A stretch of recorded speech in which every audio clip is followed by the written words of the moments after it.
谁共饮杯中酒？身在教坊，全都是束手。烟压过四周，谁盼我压轴？此时无声，屏息不可漏。东传西放，人间才消瘦。古典世纪才知，待这时候，结局先不剧透。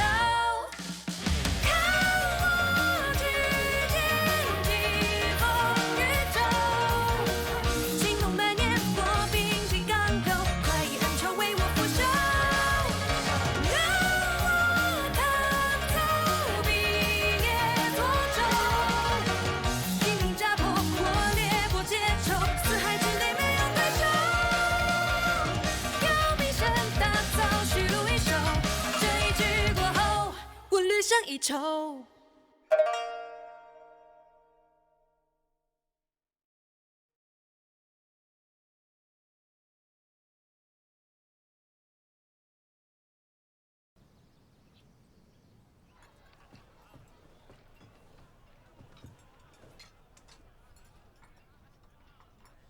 嫂嫂，你怎么找到这儿来了？是李姑娘。一晚上不见，陆郎君倒是学会自作多情了。谁说我是来找你的？我是这里的住客。你住在这儿，你怎么不乖乖的待在教坊里啊？住在哪儿是我的自由，难不成陆郎君把这家客栈包下来了，不许别人住了吗？哼，恐怕以陆郎君现在的实力，别说是包客栈了，就是连早膳都未必有着落吧。李姑娘，早膳来了，可以吃了。到底出什么事了？不是让你们都待在教坊吗？怎么会遇上贼人？我担心郎君一人在外都有不便，所以就偷偷溜出来。没想到何必担心我？我如今已经离开右教坊了。若你们再不好好守在那里的话，御演乐团随时有可能被解散跟替代，那我们之前的计划不就都白费了吗？郎君说的对，都是我的错。你有什么错？错的是有人不解风情，好心当成驴肝肺，把别人的一片赤诚扔进泥潭，不屑一顾。好了，檀溪一夜未归，未免引起别人的注意，你们都先回去吧。回去？他现在是遭人行刺，你当真以为是普通贼人？仙儿说那些人明显是要檀溪性命的。真是祸不单行，看来当年纵火之人也锁定了檀溪，当务之急是彻底拔除此人。檀溪，那个护身符你带了吗？带了。我想办法再去一次太常寺，一定要找到这个人的痕迹。这个形状的挂件，我似乎在哪儿见过呀？我爹有个相似的，对，就是这个形状，味道也一样。不过我好几年没见他戴过了。檀溪，你这是哪儿来的呀？这……师姐，你是说宇伯伯有类似的物件？是啊。你们干嘛都这副表情啊？有什么问题吗？堂堂公子爷，居然学会了翻窗越户，成何体统啊！老爷，还有件事儿。说。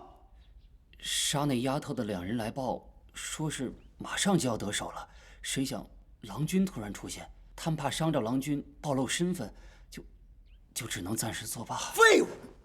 如此一来，岂不是更让人平添怀疑了吗？此刻郎君定是和那丫头还有陆景年在一块儿啊。若是他从陆景年口中得知什么真相，那岂不是……看来退而结网，不如主动出击。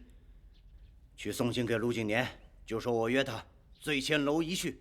是。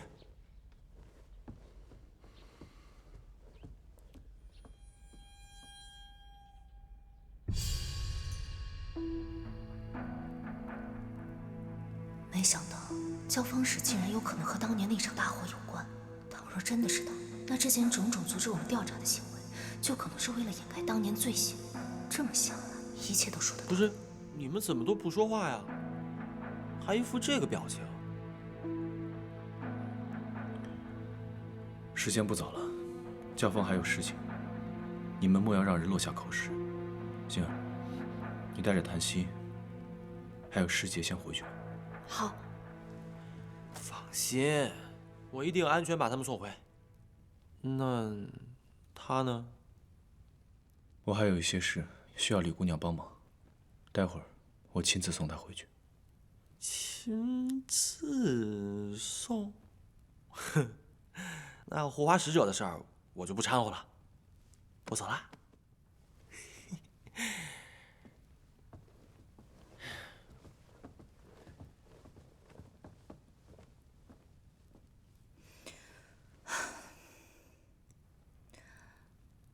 假设是他，一切就都说得通了。如果文君是因为知晓她真实身份而被灭口的话，檀溪是她妹妹，她着急杀死檀溪，怕是为了杜绝后患。看来我们要抓紧确认了，不然恐怕来不及了。如果真如我们所料，前几日自尽的那个副使，怕也是他的手笔。所以你才故意推开我，你怕我也遭受毒手，对吗？他已经不是我认识的那个雨伯伯了，他还会做出任何事，我全然无法预料。既然他的目标在于我只能让你远离我了。有你在，我不怕。我怕。这几日你已经说过2次这样的话了。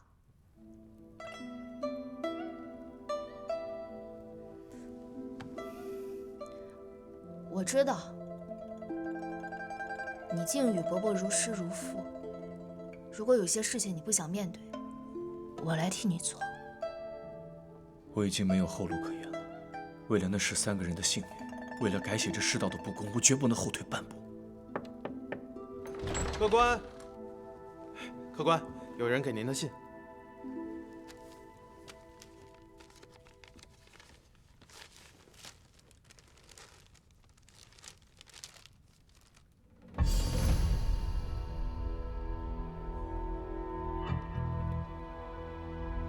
雨伯伯约我去醉仙楼。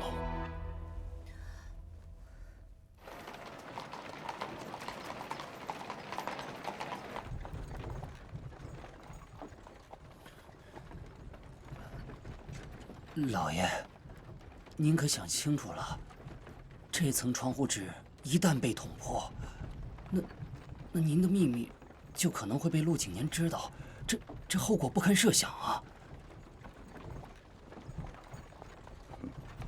上者以救人而治人，下者以胁迫而治人。你觉得我是在救他，还是在胁迫他？小的不知。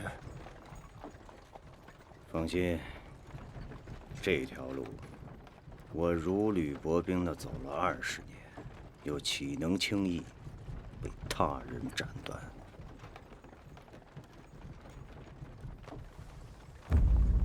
来，诸位，干！来，不醉不归啊！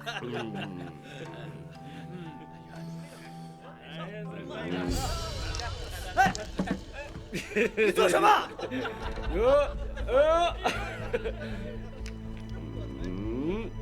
给他一个艳丽的曲儿，别总是什么山水，听不懂。曲怡情，啊，你说的那些艳丽低俗之乐，我不会。老板呢？老板，来了，爷您吩咐。今儿也包场了，爷说谈什么就谈什么，有问题吗？没问题，没问题。周宁远，再不谈就收拾东西滚蛋。就是一个贱气，装什么高等乐人？你以为你是给皇家演奏啊？啊！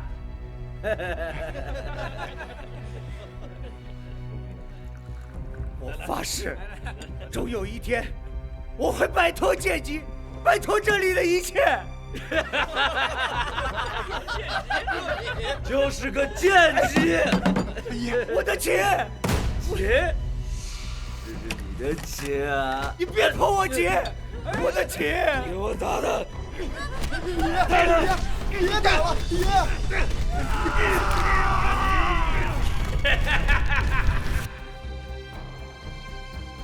为了摆脱阶级，我拼命努力走到今天，尝断腕锥心之痛。无论谁想破坏，我都不会给他任何机会。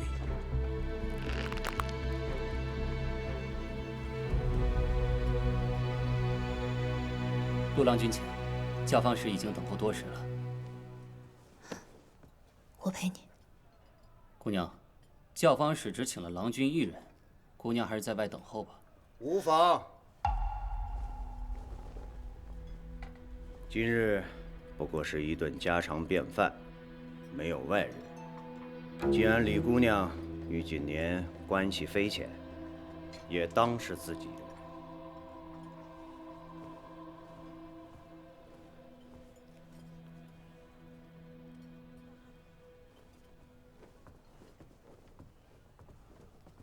闲杂人等，不得入内。我郎君的贴身小厮，我成了闲杂人等。你让开，我要进去扶着。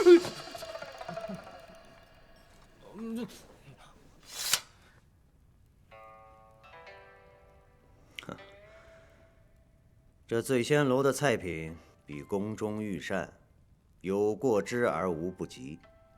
若是放凉了，可有些暴殄天物了。教坊使今日约见，不知何事。你如今已不是右教坊副使，我也未着官服。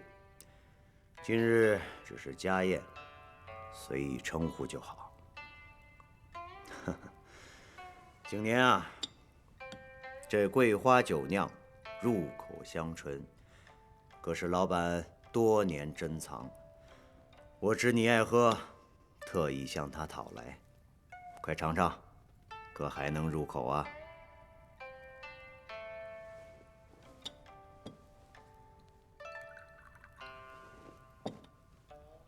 这酒越陈，越容易醉人，叫人看不清眼前的人和事。我便浅尝即止吧。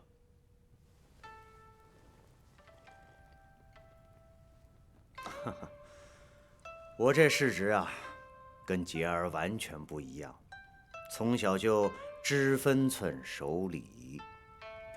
若不是当年被贬，心灰意冷，如今也不会随波逐流，浪荡于世。所以，人是最善变的。说得不错，只是要变给自己看，还是变给他人看，就不得而知了。教坊使要是有话要说，不如开门见山。不是我想说什么，而是我猜你有许多疑问，需要我来解惑，对吗？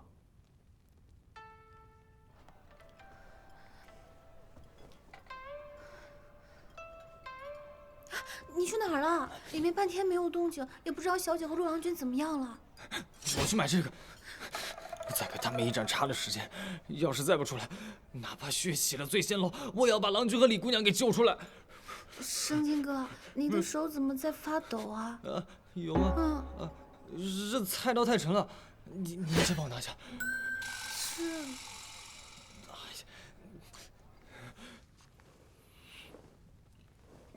好，既然如此，那就请教坊使为我解惑。红灵草一事来得蹊跷，我未经审判便被革职，魏哲也蹊跷入狱，这一切可是您的手笔？是。那就请教坊使赐教。宣之，你为官之日尚不算短，我以为你深谙这官场之道，却不想这为官要三思中。你只知其二，却不知其一呀。什么意思？所谓三思，就是思危、思退、思变。先知明白自己与整个光护权贵为敌，与其逆流而上，不如思退。可退到哪里是门学问。若一般人等，一定会退到众人不注意的地方，再谋定而后动。可贤侄深知灯下黑这个道理，借被贬之事，故做出一副从此浪荡于世的样子，麻痹世人，这叫思变。可嗅到了危险，就要躲开危险，这叫思危。贤侄聪慧，这个道理却怎么都不明白呢？世道不公，一己之安为何惧之有？一己之安确实不足为惧，可是以假户籍登上元，欺君罔上，这绝不是罢黜了事，而是重罪。你并非带平民越人走上了一条可以追求公义之道，而是带他们走上了一条可以预见的黄泉路。你果然都已经知道了。你是我看着长大的，为免你铸成大错，我只能先让你离开右教坊。贤侄，伯父的苦心，你何时才能体谅？教坊使此言，到底是为我的生死担忧，还是另有隐情？维权者就应该感同身受，尤其是对平民越人的生存苦楚。教坊使，您难道不是最清楚的吗？从来生死富贵皆由天定，贵贱有别，应该各安其所，不要妄想礼乐龙门。陆郎君，教坊使，光顾着话家常，菜多凉，不如我们边吃边聊。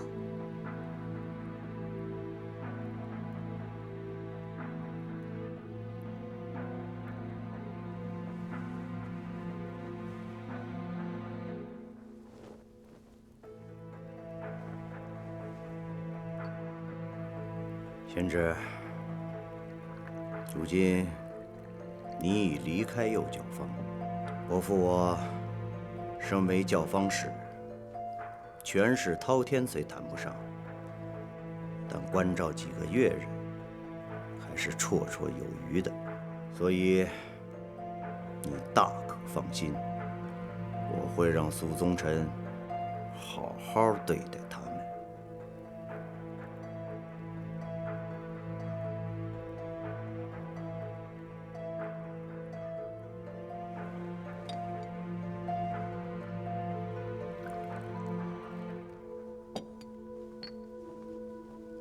请陆郎君。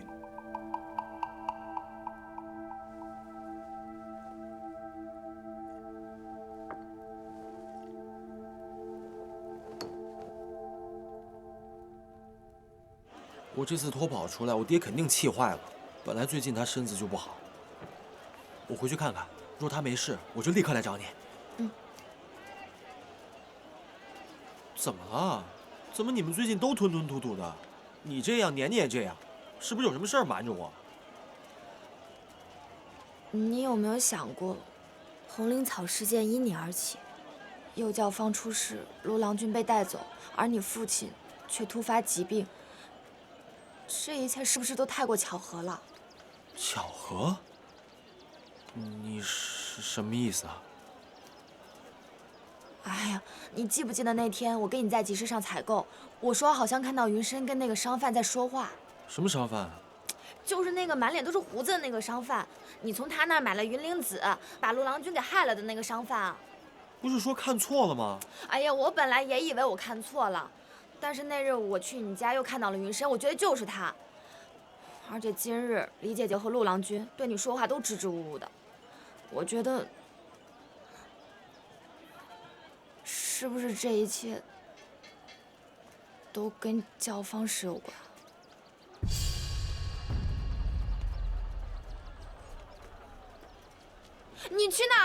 我要去证实一下。哎呀，郎君，你可别乱来啊！这可是血脉畅通之处，若是稍有不慎，就带上杀人的罪责。哎，胡说八道，这儿才是血脉畅通之处。说，我父亲在这儿住了几日，到底是真病还是装病？别怕，大不了我一命抵一命。黄泉路上，咱们也做了吧。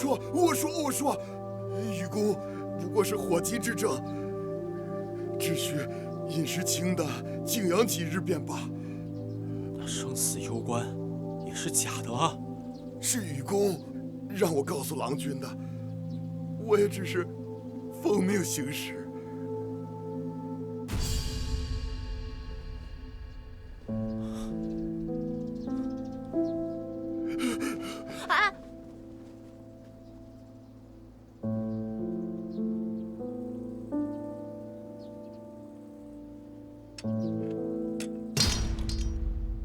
教坊准则，越人绝不准私自外出。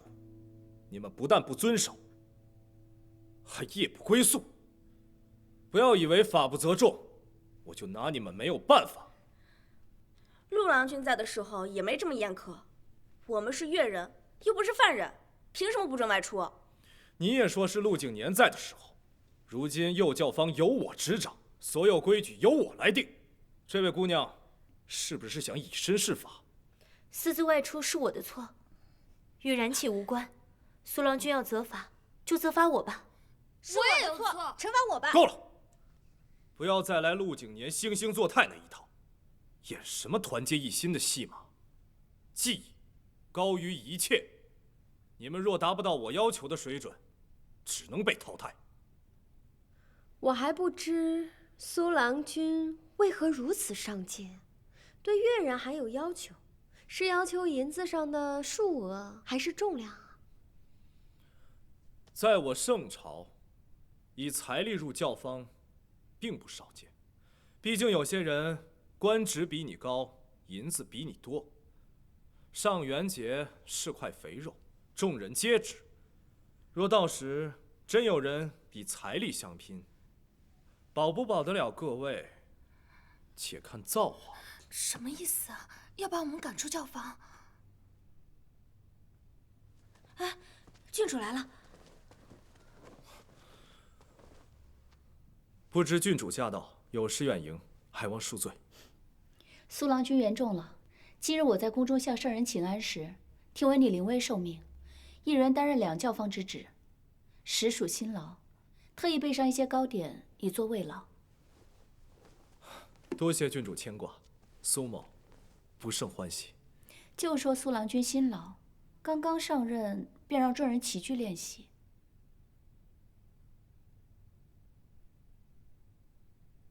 大家不用拘谨，当我不在，就像平时那样训练即可。我已向圣人禀明，你们8人乐团是我入圣朝以来见过最默契的，圣人也非常期待你们在上元节的演出，所以你们一定要好好练习，不要让圣人失望啊！郡主是说，你将他们8人禀告给圣人了？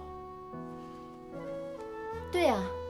李姑娘的主位，馨儿的副位，檀溪的箜篌技法精湛，这些我都已经禀告了。啊，还有什么遗漏的吗，苏郎君？没有了。那我们开始练习吧。刚好之前的舞蹈我也稍有参与。好。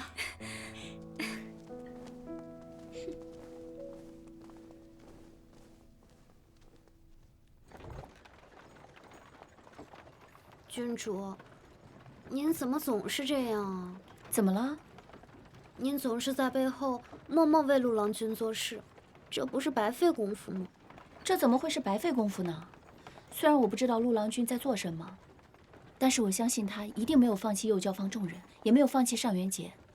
我帮他守住乐团成员，这很重要呀。关键是，您做的再多，他都不知道啊，有什么用呢？我做这些从来不为他的回报，只是依性而行。若想太多，反而劳心伤神。总感觉那个苏宗臣不会吃这个哑巴亏的。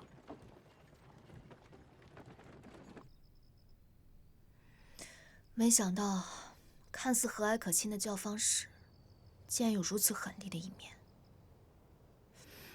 明明是满口威胁，却还要装出一副怕你出事的模样，真是道貌岸然。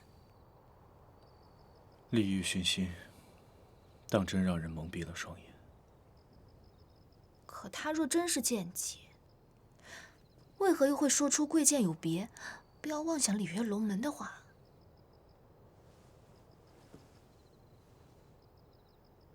一个人在接近权力的时候，就会以为自己也拥有权力。这些年，他总混迹在贵族之中，似乎早就忘了自己的出身，以为自己与贵族无异。你今天为何阻止我？当风势势不可挡的时候，就没有必要逆风而行了。那你呢？我怎么了？不思威，不思退。那就证明我们是同一路人啊！我知道你在害怕什么，但若因此做了让自己后悔的事儿，岂不是得不偿失？既然前路未知，又何必整日凄凄度日？珍惜当下是最好的劝世箴言，所以别再推开我了。今日你跟我一起面对，怕是我想推开你，教坊使也不会再信了。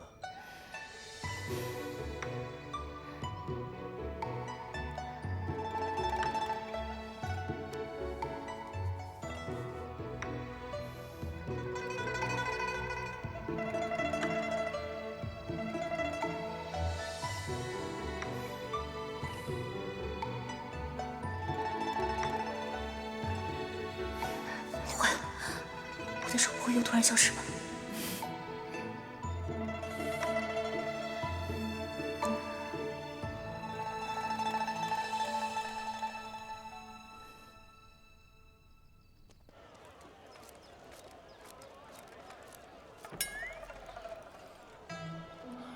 郎君，咱能不能不可着一个人祸害啊？我需要进去拿教坊使越级的证据。你之前不是这副打扮的吗？还是你有更好的方法？那事成之后，你得给我放约会假。行了，知道了，去吧。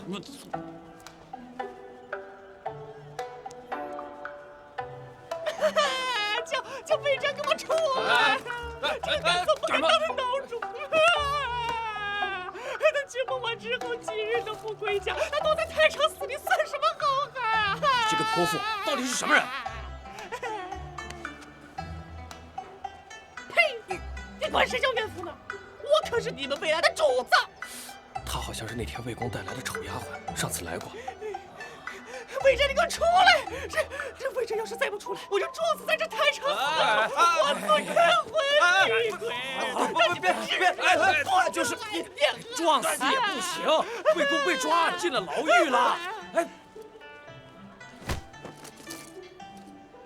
不早说，浪费老娘感情。走了。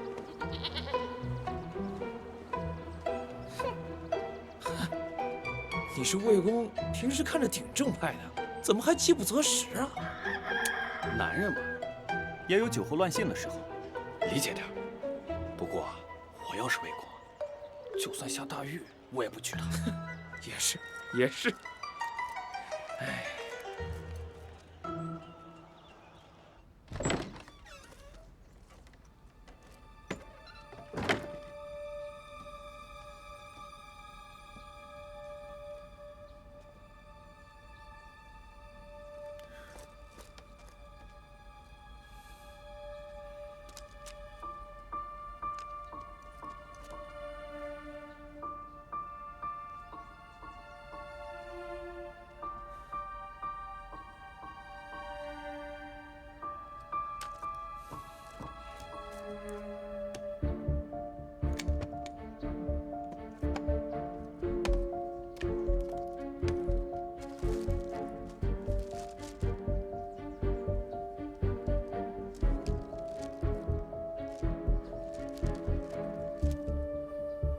金印工序繁杂，若是造假，玉火便会融化。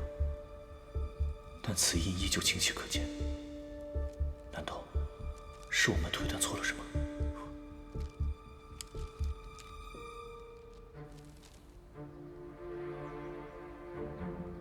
户籍的真假不局限于金印，最主要是在纸张上。户籍的专用纸张取自宫廷，是一种用植物浆水浸泡过的变色纸，在阳光下呈7彩，而造假的普通云灵纸只有6彩。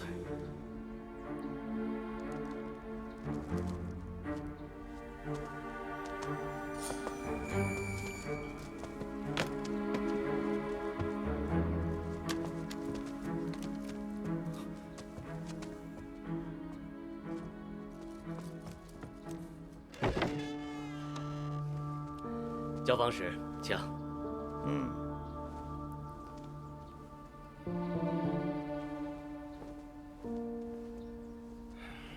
教坊使，查看户籍此等小事，何须您亲自登门？找人差遣一声，我自会送到您的府上。上元之事无小事啊！如今各国使臣均已到达上京，为免有乱，圣人才叫仔细查看阅人情况。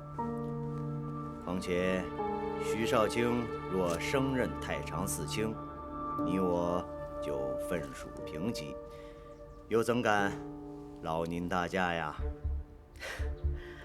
我能做到今天这个位置，也是仰仗教坊使的提携。徐少卿能力过人，日后在圣人面前，我定会多加赞扬。多谢教坊使的抬爱。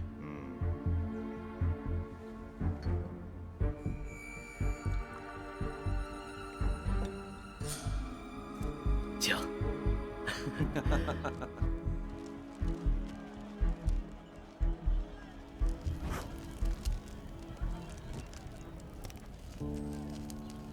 陆景年，纵你有天大的本事，又能奈我何？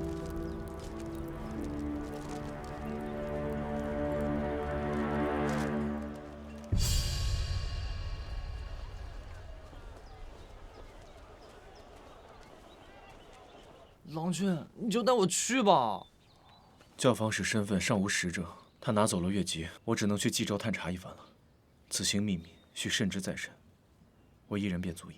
可天高路远，你要是遭遇不测，我从何得知啊？况且小狐狸也不会让你一个人行动的。所以我才需要你来帮我保守秘密。你在教坊好好看着他们。今时不同往日了，教坊也危机重重，切不可掉以轻心。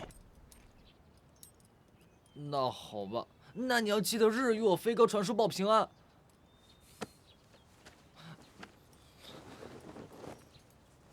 郎君，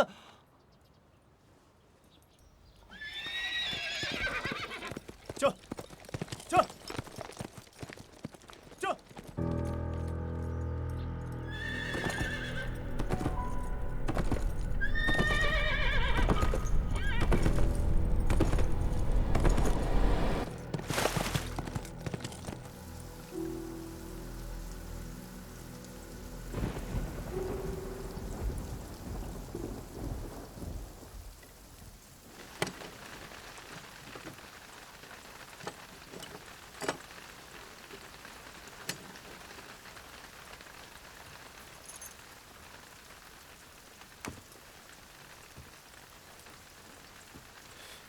你找谁啊？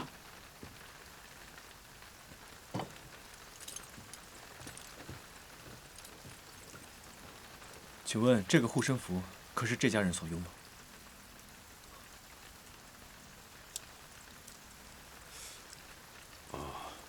是他家的。这周家儿子讲究，这护身符选的桃木啊，都比别家的好，是个要强的孩子。可惜这孩子呀命短，他父母死了没多久，他也就死在外面了。那他家的其他人？他家也没别人了。周老爷子公母俩身体都不好，就生了这么一个儿子，叫周宁远。自小就喜欢弹琴弄曲啥的，心高，总想一个人去京城闯荡。哎呀，可是没想到他的墓碑在哪儿？啊，就在后山。他们家有个发达的亲戚，前些年才回来给他们修了坟地，修的还挺体面的，也挺好找。有了。哎。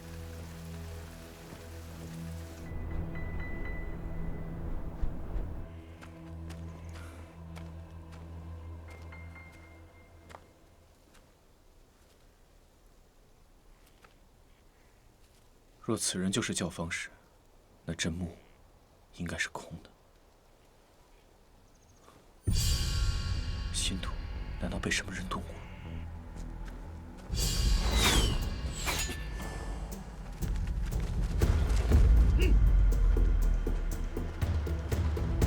什么人？要你命的人！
是真相，最恼人是残梦难忘。情要尽去何方？平添一段惆怅。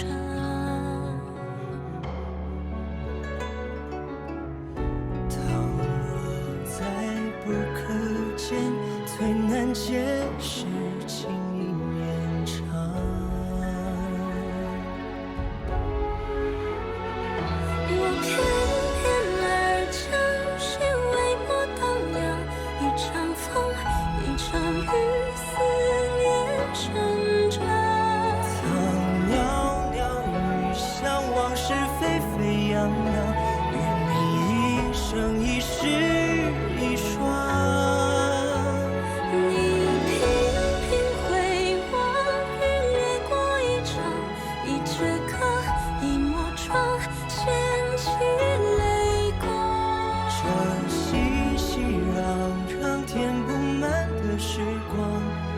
是在记忆前。